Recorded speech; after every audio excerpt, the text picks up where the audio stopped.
Assalamualaikum warahmatullahi wabarakatuh. Perkenalkan, nama saya Habibul Khair Lubis dari kelas MJ 411. Izin menyampaikan persentase untuk memenuhi UTS mata kuliah perekonomian Indonesia, yaitu Escape Strategy from Middle Income Trap, strategi fiskal, moneter, dan pengelolaan utang untuk pertumbuhan inklusif dan berkelanjutan. Tujuannya adalah dari presentasi ini untuk memberikan kebijakan praktis bagi pemerintah agar terhindar dari middle income trap melalui sinergi kebijakan fiskal, moneter, dan pengelolaan utang luar negeri.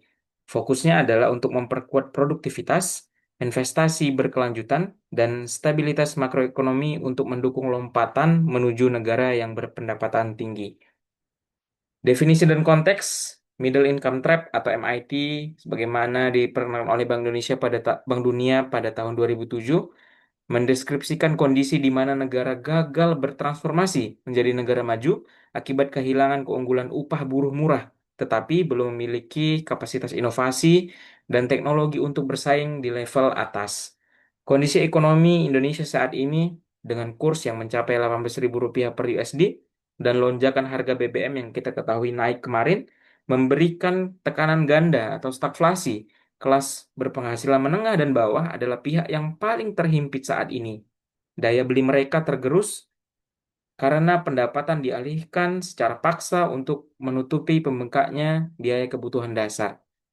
Jika fondasi konsumsi dan industri domestik ini hancur, Indonesia akan kehilangan landasan pertumbuhan dan terperangkap secara permanen di fase middle income. Untuk melepaskan diri dari ancaman tersebut di tengah guncangan ini, pemerintah harus menjalankan strategi atau sinergi kebijakan atau policy mix yang luar biasa pada tiga aspek sebagai berikut. Yang pertama adalah kebijakan fiskal yang terarah.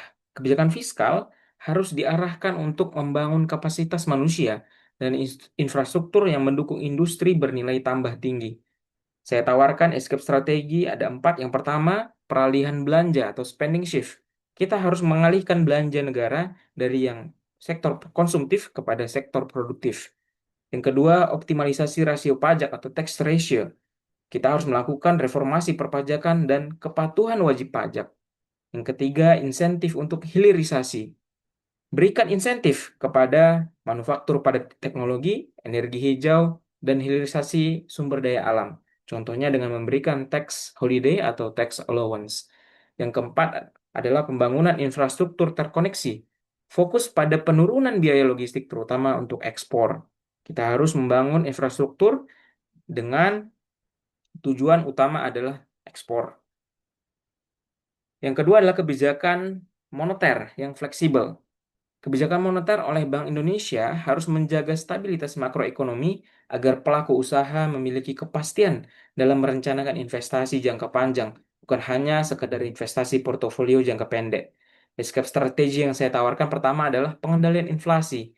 Jaga inflasi kita pada tingkat yang rendah dan stabil. Yang kedua, stabilitas nilai tukar rupiah. Rupiah stabil sangat berpengaruh pada ekspor impor. Jadi, apabila rupiah naik sangat signifikan pada saat ini sangat berpengaruh pada kegiatan ekspor dan impor dan sangat berdampak pada industri dalam negeri. Yang ketiga, pendalaman pasar keuangan atau financial deepening. Dan yang keempat, suku bunga akomodatif untuk sektor prioritas. Beri pelonggaran likuiditas bagi bank yang menyalurkan kredit ke sektor-sektor produktif, padat karya, dan berorientasi kepada ekspor.